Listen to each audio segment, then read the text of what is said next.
ಆಫೀಸಲ್ಲಿ ಒಂದು ಸ್ವಲ್ಪ ನಮಗೆ ರೇಷನ್ ಕೊಡ್ತಾ ಇದ್ದಾರೆ. ಒಂದು ಸ್ವಲ್ಪ ಕಡಲೆಕಾಳು, ಇದು ತೊಗರಿಬೇಳೆ, ಒಂದು ಸ್ವಲ್ಪ ಹೆಸರು ಕಾಳು, ಒಂದು ಸ್ವಲ್ಪ ಇದು ಗೋಧಿ ಹಿಟ್ಟು, ಅದೊಂದು ಸ್ವಲ್ಪ ಸಹಾಯ ಮಾಡ್ತಾರೆ. ವರ್ಲ್ಡ್ ವಿಷನಲ್ಲಿ ಅವನಿಗೆ ಒಂದು ಸ್ವಲ್ಪ ಮೊಟ್ಟೆ ಕೊಡ್ತಾರೆ, ಲೈನಲ್ಲಿ ಕೊಡ್ತಾರೆ. ಒಂದು ಸ್ವಲ್ಪ 3,000 ರೂಪಾಯಿ ಇದು ಎಜುಕೇಷನ್ ಫಂಡ್ಸ್ ಕೊಟ್ಟವ್ರೆ. ಅಷ್ಟು ಸಹಾಯ ಮಾಡಿದ್ದಾರೆ. ಅಷ್ಟು ಕೊಟ್ಟರೆ ಸಾಕಾಗಲ್ಲ. ನಾನು ಹೆಂಗೆ ಮಾಡಬೇಕು? ಅವ್ರಿಗೂ ಅಲ್ಲಿಗೆ ಹೋಗೋಕ್ಕಾದ್ರೂ ಬಸ್ ಚಾರ್ಜ್ ಸಿಗ್ಬೇಕಾ? ಎಲ್ಲ ಪ್ರಾಬ್ಲಮ್. ಎಲ್ಲಾದರೂ ಹೊರಗಡೆ ಹೋಗ್ಬೇಕು ಅಂದರೆ ನಾನು ಒಂದಿನ ಹುಷಾರಿದ್ರೆ ಒಂದಿನ ಹುಷಾರಿರಲ್ಲ. ಹೊರಗಡೆ ಹೋಗ್ಬೇಕಂದ್ರೆ ಈಗ ಬಸ್ ಚಾರ್ಜ್ ಬೇಕೇ ಬೇಕು ನನಗೆ. ಹೊರಗಡೆ ಹೋಗ್ತೀನಿ, ಬೆಳಗ್ಗೆ ರೆಡಿಯಾಗಿ ಹೋಗೋಷ್ಟೊತ್ತಿಗೆ ಟಿಫನ್ ಮಾಡಿರಲ್ಲ. ಹೋಗ್ಲಿ ಅಟ್ಲೀಸ್ಟ್ ಹೊರಗಡೆ ಏನಾದರೂ ಒಂದು ಟಿಫನ್ ಏನಾದರೂ ತಿನ್ನಬೇಕು ಅನಿಸುತ್ತೆ, ತಿನ್ನಲೇಬೇಕು. ಈಗ ಇದು ತೊಗೊಳ್ಳೋಣ ಅಂದರೆ ಟ್ಯಾಬ್ಲೆಟ್ಸ್ ತೊಗೊಳೋದಿದ್ರೆ ತಿನ್ನಲೇಬೇಕು. ಅವಾಗ ನನ್ನ ಹತ್ರ ಹಣ ಇರಲ್ಲ. ನಾನು ಏನು ಮಾಡಬೇಕು? ಇವಾಗ ಅವನು ಇರ್ತಾನೆ, ಅವನಿಗೂ ಕೊಡಿಸ್ಬೇಕು. ಏನು ಮಾಡಬೇಕು? ತುಂಬಾ ಪ್ರಾಬ್ಲಮ್ ಅಂದರೆ ಹೇಳೋಕ್ಕೆ ಆಗಲ್ಲ, ಅಷ್ಟು ಪ್ರಾಬ್ಲಮ್ ನಮ್ಮದು. ಸ್ವಾಮಿ ಡಾಕ್ಟ್ರಿಗೆ ಮಾತ್ರ ತುಂಬ ಕೋಟಿ ನಮಸ್ಕಾರ. ತುಂಬ ಟ್ಯಾಂಕ್ಸ್ ಹೇಳಬೇಕು ಅವ್ರಿಗೆ. ಇದು ರವಿ ಡಾಕ್ಟ್ರಿಗೆ, ಬಾಬು ಡಾಕ್ಟ್ರಿಗೆ, ಕಿಮ್ಸಲ್ಲಿ ಇರೋ ಎಲ್ಲ ಡಾಕ್ಟ್ರಿಗೂ ತುಂಬ ಟ್ಯಾಂಕ್ಸ್. ತುಂಬ ನಮಸ್ಕಾರ ಅವ್ರಿಗೆ. ಕೋಟಿ ಎಷ್ಟು ಹೇಳಿದ್ರು ಸಾಲದು. ಅಂದರೆ ಎಲ್ಲ ತುಂಬ ಚೆನ್ನಾಗಿ ನೋಡಿಕೊಂಡ್ರು ನಮ್ಮನ್ನು. ತುಂಬ ಚೆನ್ನಾಗಿ ನೋಡಿಕೊಂಡ್ರು. ತುಂಬ ಚೆನ್ನಾಗಿ ಟ್ರೀಟ್ಮೆಂಟ್ ಕೊಡ್ತಾರೆ. ನನ್ನ ಹತ್ರ 1 ರೂಪಾಯಿ ಹಣ ಇರಲಿಲ್ಲ, ಒಂದೇನೇನು ಇರಲಿಲ್ಲ.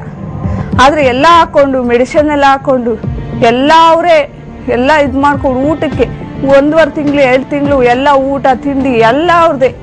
A to Z. ಒಂದು ಬಟ್ಟೆ ಬರೆ, ಇದು ಇಂಜೆಕ್ಷನ್ ಒಂದು ಎಲ್ಲ ಅವ್ರದ್ದೇ. ಎಲ್ಲ ಅವರೇ ಇದು ಮಾಡಿ ಎಲ್ಲ ಇದು ಮಾಡಿ ಮನೆಗೆ ಕಳಿಸಿದ್ರು. ಸೊ ಈ ಜೀವನ ಏನಕ್ಕೆ ಬದುಕಿರ್ಬೇಕು, ಸತ್ತೋಗ್ಬಿಡ್ಬೇಕು ಅನ್ನೋ ಅಷ್ಟು ಮನಸ್ಸಿಗೆ ನೋವಾಗುತ್ತೆ. ಅಂದರೆ ಯಾತಕಪ್ಪ ಬದುಕಿರ್ಬೇಕು? ಈ ಜೀವನ ಏನಕ್ಕಪ್ಪ ಈ ಥರ ಎಲ್ಲ ಹಿಂಗೆ? ನಮ್ಮ ಹೆಸರಲ್ಲಿ ಇರೋದು, ನಮ್ಮ ಇದರಲ್ಲೇ ಇರೋದೇ ನಮಗೆ ಇಲ್ಲ. ನಮ್ಮ ಅತ್ತೆ ಲಗ್ನ ಪತ್ರಿಕೆ ಇದೆ, ನಂದು ಲಗ್ನ ಪತ್ರಿಕೆ ಇದೆ, ಎಲ್ಲ ಪ್ರಿಂಟ್ ಆಗಿದೆ, ಎಲ್ಲ ಇದಾಗಿದೆ. ನೀನು ಯಾರೋ ಗೊತ್ತಿಲ್ಲ. ಲಗ್ನ ಪತ್ರಿಕೆ ಸಾಮಾನ್ಯ ದೊಡ್ಡವರೆಲ್ಲ ಒಪ್ಪಿಗೆ ಇಲ್ದಲೆ ಲಗ್ನ ಪತ್ರಿಕೆ ಆಗಲ್ಲ. ನೀನು ಯಾರೋ ಗೊತ್ತಿಲ್ಲ ಅಂತ ಹೇಳ್ತಾರೆ.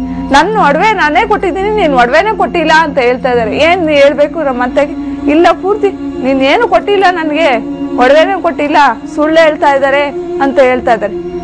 ನಮ್ಮ ತಾಯಿ ಮನೆಯವ್ರು ಕೊಟ್ಟಿದ್ದು ನಮ್ಮ ಅಮ್ಮನೂ ಕೇಳಿಲ್ಲ, ನಮ್ಮ ಅಪ್ಪನೂ ಕೇಳಿಲ್ಲ. ನಾನು ನಮ್ಮ ಅತ್ತೆ ಕೈ ಕೊಟ್ಟಿದ್ದೀನಿ, ನೀನೇ ಕೊಟ್ಟಿಲ್ಲ ಅಂತ ಹೇಳ್ತಾ ಇದ್ದಾರೆ. ಏನು ಹೇಳ್ಬೇಕು? ನನಗೆ ಇಷ್ಟು ನಮ್ಮ ಮದುವೆ ಆಗಿ ಹೆಣ್ಣಿಗೆ ಮದುವೆ ಆಗದೆ ತಪ್ಪ? ಮದುವೆ ಆದ್ರೆ ಇಷ್ಟೊಂದು ಕಷ್ಟನ? ಇಷ್ಟೊಂದು ಜೀವನದಲ್ಲಿ ಇಷ್ಟೊಂದು ನೋವು, ಇಷ್ಟೊಂದು ಸಂಕಟನ? ಹೆಣ್ಣಿಗೆ ಮದುವೆ ಅಂತ ಏನಕ್ಕೆ? ಈಗ ಗಂಡ ಸತ್ತೋದ್ರೂ ಒಬ್ರ ಹತ್ರ ನಿಂತ್ಕೊಂಡ್ರು ತಪ್ಪು, ಕೂತ್ಕೊಂಡ್ರು ತಪ್ಪು. ಒಂದೊಂದರ ಮಾತಾಡ್ತಾರೆ. ಯಾಕೆ ಆ ಥರ ಮಾತಾಡ್ತಾರೋ ಗೊತ್ತಿಲ್ಲ.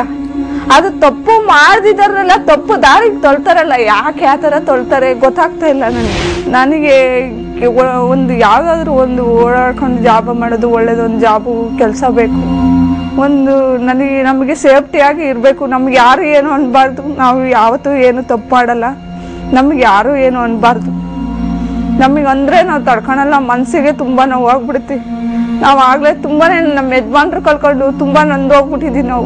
ನೊಂದೋಗಿದ್ದೀವಿ ಅಂದರೆ ಹೇಳೋಕ್ಕೆ ಆಗಲ್ಲ, ಅಷ್ಟು ನೊಂದೋಗ್ಬಿಟ್ಟಿದ್ದೀವಿ.